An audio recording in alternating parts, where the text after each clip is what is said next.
Hello everyone, welcome to my channel Sambu academy. This is Anshu. Guys, कैसे हैं आप सभी? आई होप आप सभी सेफ होंगे। गाइस, आपके लिए काफी ज्यादा इंपॉर्टेंट ये वीडियो होने वाली है बिकॉज इस वीडियो में डिस्कस करने वाला हूं यूनिट 6 ईवीएस के सभी इंपॉर्टेंट क्वेश्चंस। जैसे कि हमने यूनिट 1 से लेके 5 तक ईवीएस की सारी यूनिट जो है कवर कर ली है, ऐसे ही आज हम यूनिट 6 देखने वाले हैं। अगर आपने इससे पहले की वीडियोस नहीं देखी हैं तो लिंक आपको डिस्क्रिप्शन बॉक्स में मिल जाएगा, आप वहां से उसे कंप्लीट कर सकते हैं। और अगर आप मेरे चैनल पर अभी नए हैं तो चैनल को भी सब्सक्राइब कर लीजिए, बेल आइकन को प्रेस कर लीजिए ताकि आपको सभी वीडियोस का नोटिफिकेशन सबसे पहले मिल जाए। तो चलिए आज की जो हमारी वीडियो है उसे शुरू करते हैं। सो गाइस, आज हम डिस्कस करने वाले हैं यूनिट 6। तो यूनिट 6 हम चलिए देखते हैं यूनिट 6 है क्या। तो यूनिट 6 के जो टॉपिक है या जो नेम है इसका वो एनवायरमेंटल पॉलिसीज एंड प्रैक्टिसेस, यानी बेसिकली ये जो चैप्टर है वो काफी बड़ा चैप्टर तो है ही। इसमें आपको एनवायरमेंटल पॉलिसीज एंड क्या क्या प्रैक्टिसेस है एनवायरमेंट को बचाने के लिए, ये सभी आपको इसमें पढ़ने होंगे। चलिए देखते हैं हम इसमें क्या क्या टॉपिक्स हमें पढ़ने हैं। तो चलते हैं यूनिट 6। तो ये रहा यूनिट 6। इसमें हमें पढ़ना है कॉजेज ऑफ क्लाइमेट चेंज, की क्लाइमेट जो चेंज हो रहा है उसके क्या क्या कॉजेज हैं, ग्लोबल वार्मिंग क्या है, ozone layer depletion, acid rain, impact on human communities, biodiversity. इसके बाद इंटरनेशनल एग्रीमेंट एंड प्रोग्राम।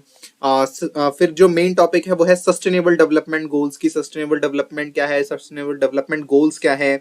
और यहाँ पर ये देखिए India's national action plan on climate change, तो ये सब आपको इसमें पढ़ना होगा। इसके बाद एनवायरमेंटल लेजिस्लेशन इन इंडिया, जिसके अंदर आपको बहुत सारे एक्ट जो है वो पढ़ने होंगे, जैसे वाइल्ड लाइफ प्रोटेक्शन एक्ट है, इंपॉर्टेंट है। Water prevention and control of pollution act है। फिर उसके बाद कंजर्वेशन एक्ट है या फॉरेस्ट एक्ट इसको बोल सकते हैं। और इसके बाद air and control and pollution act है। इसके बाद एनवायरमेंटल प्रोटेक्शन एक्ट, ऐसे यानी बहुत सारे जो एक्ट है वो आपको इसमें पढ़ने होंगे बिकॉज इसकी पॉलिसीज ही है। एनवायरमेंटल के ऊपर क्या, एनवायरमेंट के ऊपर क्या क्या पॉलिसीज बना चुकी है गवर्नमेंट, वो सब आपको इसमें पढ़ना होगा। तो ये तो हुए हमारे टॉपिक्स। चलिए इसके बाद हम चलते हैं आगे क्वेश्चंस की तरफ कि अब तक लास्ट ईयर में कौन कौन से क्वेश्चंस जो है वो आ चुके हैं और आने वाले जो हमारा एग्जाम है उसके लिए भी काफी ज्यादा इंपॉर्टेंट है। चलिए सबसे पहले हम देखते हैं इसमें क्या क्या टर्म्स है। तो जैसे कि मैंने आपको बताया था सस्टेनेबल डेवलपमेंट, यहाँ से एक क्वेश्चन आने ही वाला है। तो सस्टेनेबल डेवलपमेंट क्या होता है ये आपको पता होना चाहिए। इसके बाद क्लाइमेट चेंज है, नेक्स्ट ग्लोबल वार्मिंग है, एंड इसके बाद है यहाँ पर देख सकते हैं आप नेचर रिजर्व्स, इसके बाद ह्यूमन वाइल्ड लाइफ कॉन्फ्लिक्ट। चलिए अब आते हैं हमारे क्वेश्चंस की तरफ। तो क्वेश्चन नंबर 1 सस्टेनेबल डेवलपमेंट, फिर से तो सस्टेनेबल डेवलपमेंट क्या है, how do you relate it to the environment, ये आपको पूरा इसमें एक्सप्लेन करना होगा। यहाँ पर आंसर दिया हुआ है, आप स्क्रीनशॉट ले लीजिए। चलिए इसके बाद पूरा सस्टेनेबल डेवलपमेंट आपको समझाना है क्या क्या कंडीशंस हैं अचीव करने के लिए सस्टेनेबल डेवलपमेंट गोल्स को, international efforts to relate sustainable goals to environment.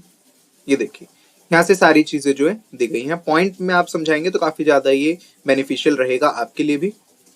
चलिए तो ये था हमारा पूरा सस्टेनेबल डेवलपमेंट। आगे बढ़ते हैं हमारे सेकंड क्वेश्चन की तरफ। What is sustainability, describe its three pillars, what are the indicators of sustainability. Sustain क्या है, सस्टेनेबिलिटी क्या है, क्या क्या उसके पिलर्स है 3, और इंडिकेटर क्या क्या है, ये आपको इसमें समझाना होगा। तो यहाँ से देख सकते हैं आप, ये पूरा पहले सस्टेनेबल का सस्टेनेबिलिटी की पूरी यहाँ पर डेफिनेशन दी गई है।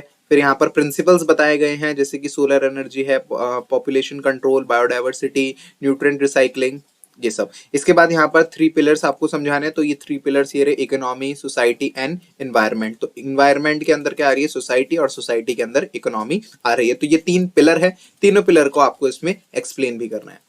चलिए तीनों पिलर के बाद आपको इंडिकेटर्स भी बोले थे इसमें कि आपको इंडिकेटर्स भी समझाने हैं। तो इंडिकेटर्स ऑफ सस्टेनेबिलिटी, तो इंडिकेटर्स में है जैसे कि GDP growth, population stability, water use, clear air index, clean air index, human resource development, energy intensity, soil degradation, forest coverage ratio. तो इसमें से आप 4 तो नहीं 5 to 6 पॉइंट अगर आप लिखेंगे तो ये सफिशिएंट होगा।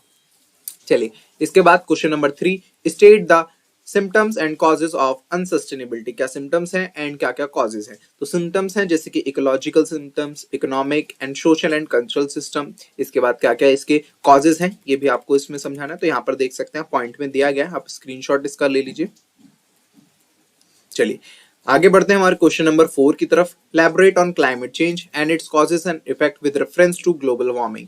ग्लोबल वार्मिंग का रेफरेंस देते हुए आपको क्लाइमेट चेंज और इसके कॉजेज और क्या क्या इफेक्ट है ये सब आपको समझाना है। ऐसे ही ozone layer depletion, and third acid rain and its effect.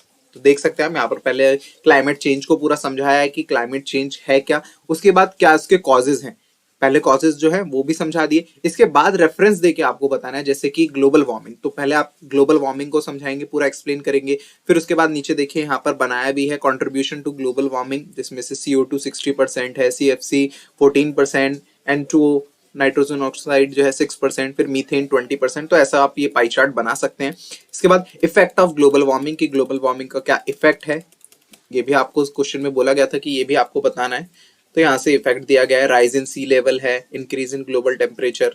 चलिए, इसके बाद सेकंड पॉइंट है ozone layer depletion and its impact.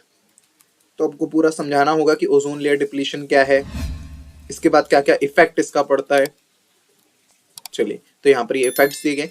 इसके बाद है क्वेश्चन थर्ड जो है, इसका थर्ड पॉइंट वो है acid rain and its impact. Acid rain आप समझा सकते हैं, ये रहा acid deposition in the disaster atmosphere.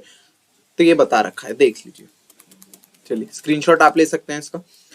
आगे बढ़ेंगे हम यहाँ पर इसके देखिए इफेक्ट भी दिए गए, तो इफेक्ट भी आप लिख सकते हैं, 4 to 5 पॉइंट में आप लिखेंगे तो सफिशिएंट है। इसके बाद आगे आएंगे हम, नेक्स्ट क्वेश्चन जो है हमारा वो है क्वेश्चन नंबर 5।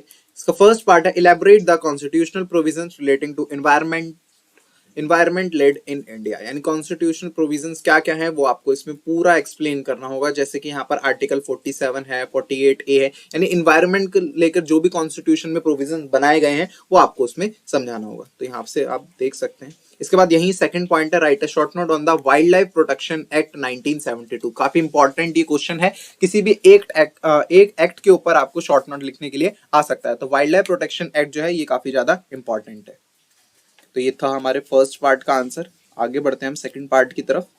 ये आर्टिकल 252, ये रहा वाइल्ड लाइफ प्रोटेक्शन एक्ट। तो वाइल्ड लाइफ प्रोटेक्शन एक्ट क्या है आपको पूरा इसमें एक्सप्लेन करना है, कब ये एग्जीक्यूट हुआ, ये सब आप बता सकते हैं, क्या क्या इसके ऑब्जेक्टिव हैं। चलिए, तो ये था हमारा वाइल्ड लाइफ प्रोटेक्शन एक्ट, ये पूरा इसका कंप्लीट आंसर है। इसके बाद question number 6, explain the main provisions of.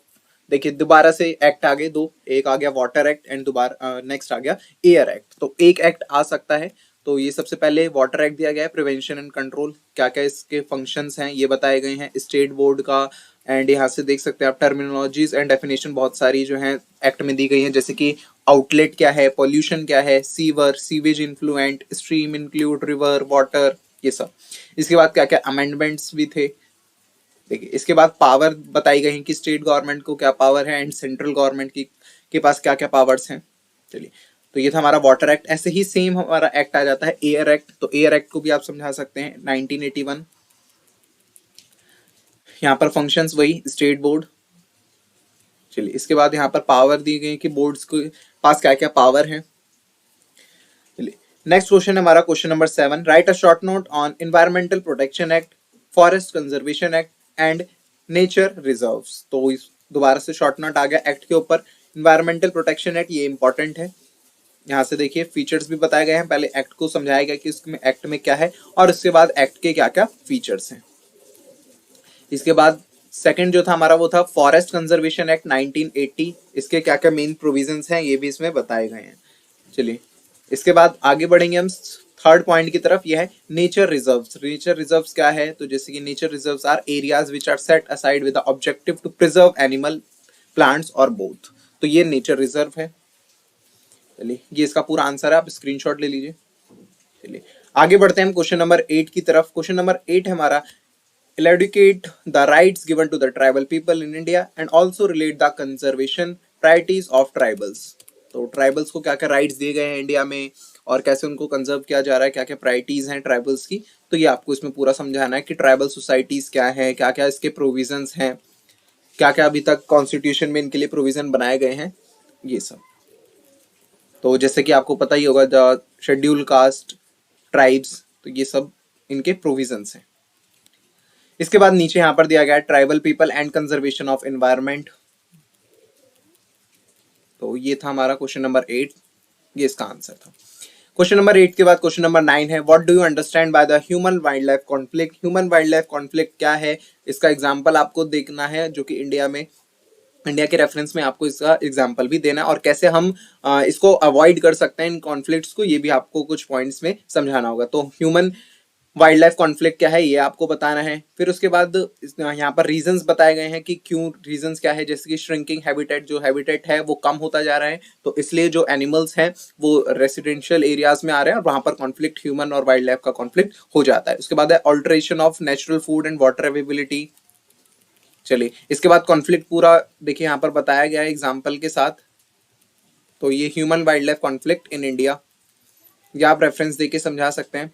यहाँ पर देखिए एक इंसिडेंस भी बताया गया, the Bandipur tiger reserve in Nilgiri biosphere reserve, इसका पूरा एक एग्जांपल यहाँ से दिया गया है। तो ये एग्जांपल आप बता सकते हैं। यहाँ पर 3-4 एग्जांपल दिए गए हैं। सरिस्का वाइल्ड लाइफ सेंचुरी का एग्जांपल है, फिर वृंदावन उत्तर प्रदेश का एक एग्जांपल है। चलिए इसके बाद है नीड फॉर कोई एग्जिस्टेंस, क्या नीड है ये इसके यहाँ पर दी गई है, हम कि कैसे बचा सकते हैं। तो ये सारी चीजें इसमें मेजर्स के अंदर भी आ जाएगा। चलिए तो यहाँ से हमारे जो क्वेश्चंस थे वो अब कंप्लीट हो गए। तो क्वेश्चन टोटल मैंने आपको 8 क्वेश्चन बताए, काफी ज्यादा इंपॉर्टेंट ये क्वेश्चन थे। इसके अंदर से ह्यूमन, जो मैंने आपको बताया ह्यूमन वाइल्ड लाइफ कॉन्फ्लिक्ट है, सस्टेनेबल डेवलपमेंट है और एक्ट के ऊपर एक शॉर्ट नोट आ सकता है। तो ये सारे जो क्वेश्चन है बहुत ही ज्यादा इंपॉर्टेंट है आपके अपकमिंग एग्जाम के लिए। तो आई होप आपको ये वीडियो पसंद आई होगी। अगर आपको ये वीडियो पसंद आई है तो वीडियो को एक बार लाइक करिए, चैनल को भी सब्सक्राइब कर लीजिए, बेल आइकन को भी प्रेस कर लीजिए ताकि आपको सभी वीडियोस का नोटिफिकेशन सबसे पहले मिल जाए। Thank you.